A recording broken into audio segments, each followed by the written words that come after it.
Halloy, Philly comrades! In the 90s in Russia, there was a TV program dedicated to computer games and multimedia. I want to introduce this show to my English-speaking audience. You might find it interesting and maybe even nostalgic, so stick around and enjoy the show. Good day, friends. This is Bonus, and I'm Game Over. Welcome to the alternate reality. As always, you're meeting us in front of your television. Typically, you're on that side of the screen and we're on this side. Come to think of it, your position carries certain advantages. For example, you may throw politically incorrect insults in our direction or articulate your position differently. Meanwhile, we cannot do the same thing to you. We can't, can we? No, we can't. We can't.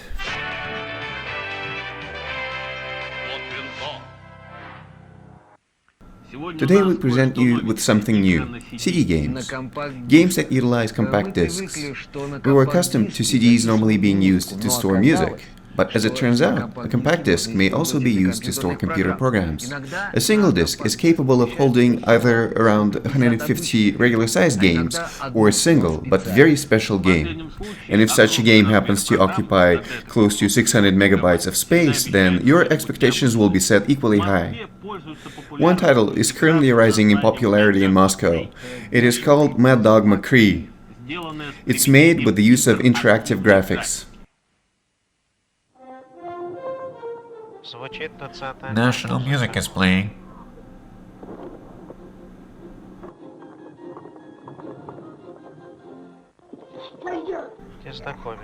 Stranger. Hello, stranger. We need your help. The Bad Dog Gang has taken over the entire town, and they also took the mayor's daughter hostage. And look at that. I'm going to kill you. Shots fired. All of the game's characters are actual living people recorded on film. The game resembles a spaghetti western.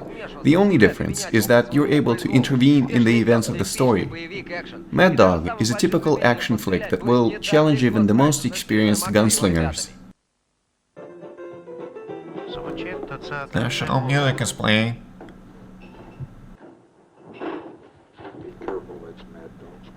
Be careful, this place is full of Mad Dog's boys.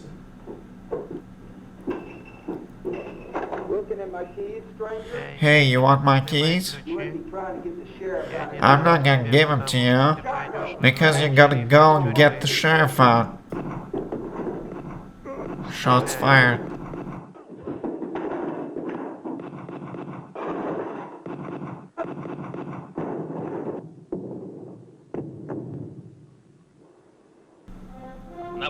We want to inform you that the game requires at least a 46 processor and a decent sound card.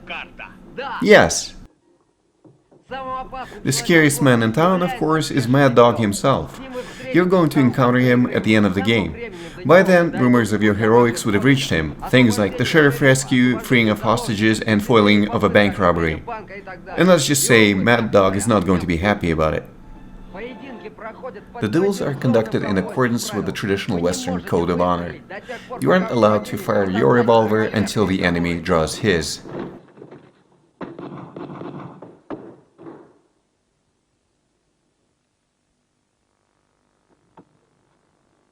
There's more inside! Inside there's a crap ton of them.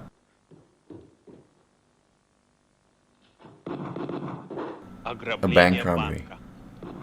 Be extra careful and only fire upon confirmed targets. The bandits in question have captured a teller named Della Smith, and she is being held hostage. And there she is, by the way. You're not allowed to kill her, regardless of how you might feel about her personally. The game would fail you automatically for that. By the way, the money safe is off to the left. Before heading off to face McCree, you're going to have to practice with a bottle. Let's see what kind of a shot you are. Let's see what kind of a shot you are, stranger. Shoot that bottle. Nice shoot. Not bad. Shoot another one. Let's see what kind of a shot you are. Bill. Let's see what kind of a shot you are, stranger. Shoot that bottle. Nice shoot. Try another one. Not bad. Try another one. Nice shoot. Неплохо. Try it Not out. bad. Стреляй в эту Shoot бутыль. another one. Nice shoot. Not bad. Выстрели. Shoot. Ха-ха. Haha. Now go and catch my dog. And this is Mad Dog himself. He's practically invulnerable.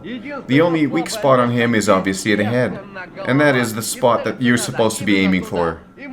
We wish you the best of luck.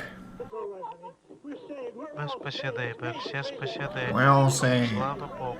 thank God. Спасибо и вам. Thank you. Спасибо. Thank you. Спасибо. Thank you. Стреляют. Shots fired. Чую I smell недоброе. trouble. Приезжай We hope to see you again, stranger. Звучит National music is playing.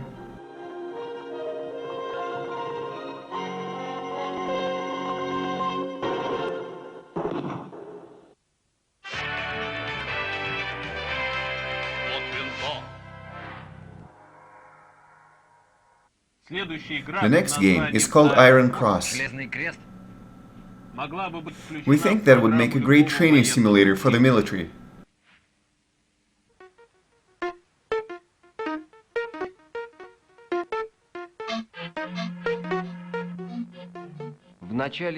At the start of the game, you're going to be given a brief recap of the history of World War II with supplied illustrations, as it is portrayed by Americans.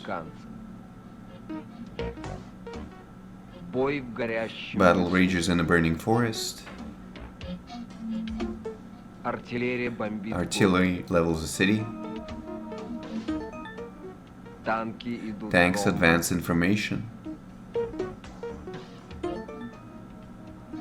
The only mention of Russia in this game states that it's merely a country with a very cold winter.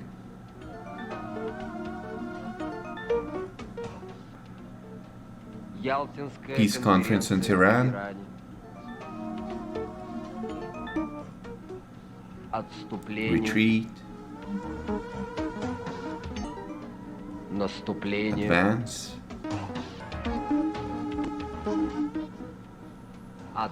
A blimp attack.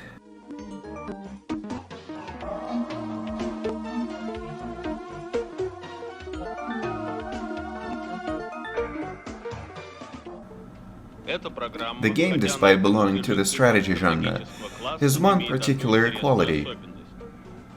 Instead of controlling armies and garrisons like in Sid Meier's Civilization, here you will be moving squads and individual soldiers. Because of that, the loss of any single unit can feel very devastating to the player. Prior to playing the missions, most of which are loosely based on historical battles waged by the Allies in World War II, you will be expected to purchase all of the required equipment out of your own pocket.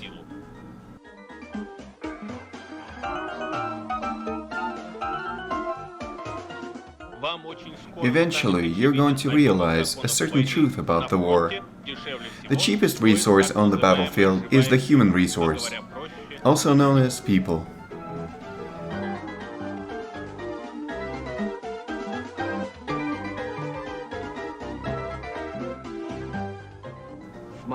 And look at that.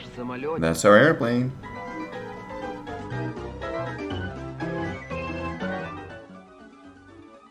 Our experts have compiled a list of complaints regarding the game.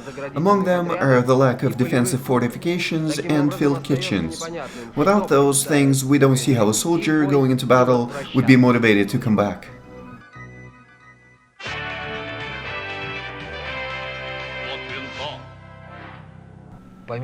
In addition to being able to play computer games, computers offer many additional ways of entertaining the user with the use of expensive technology.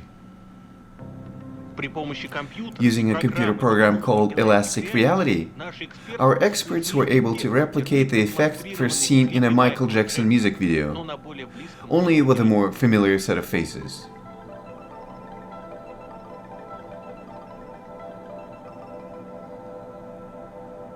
Watch this again.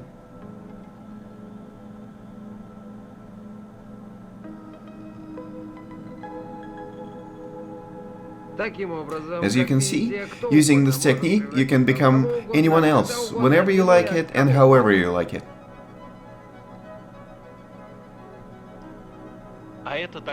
And these are so-called hybrid creatures.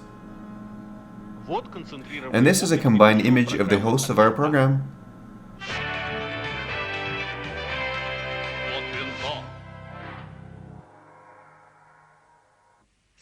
Once again, we're going to be showing you a new simulation game.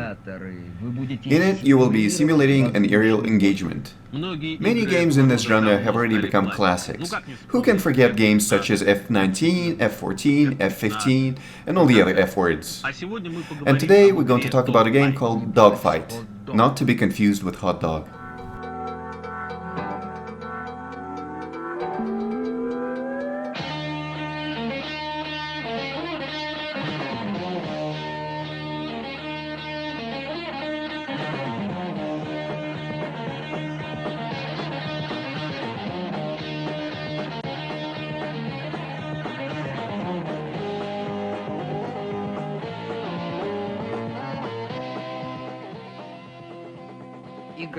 The game offers a number of scenarios for your choosing.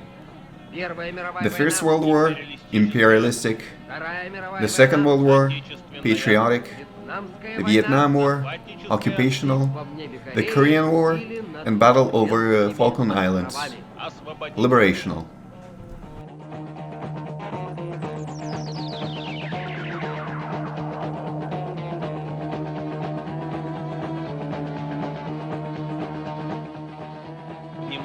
Pay close attention to your flight instruments. It is very important.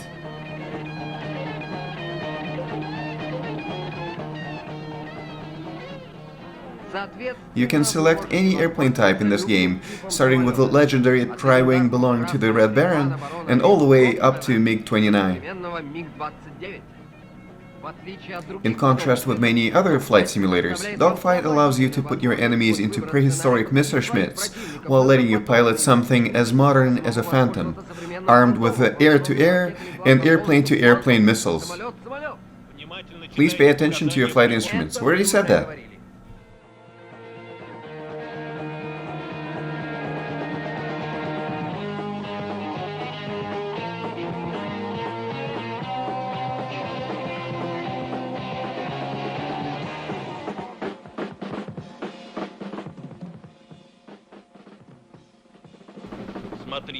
Just look at that manly face.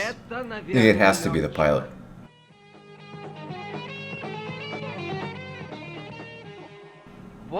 And here's the best case scenario of what awaits you according to our experts. You're flying over Central Europe. Elevation 2000, airspeed 350. The enemy is trailing you. First, you do a donut, then reverse donut, glazed side up. An immelman turn, followed by a barrel roll, and before you know it, you're on fire, falling to your death while being laughed at by the enemy FW-119. Yeah.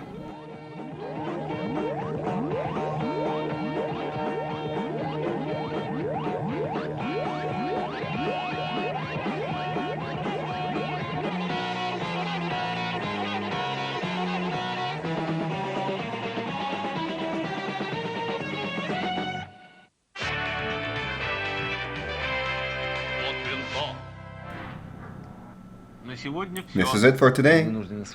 We have to leave you for now. The game, as they say, is over. As in,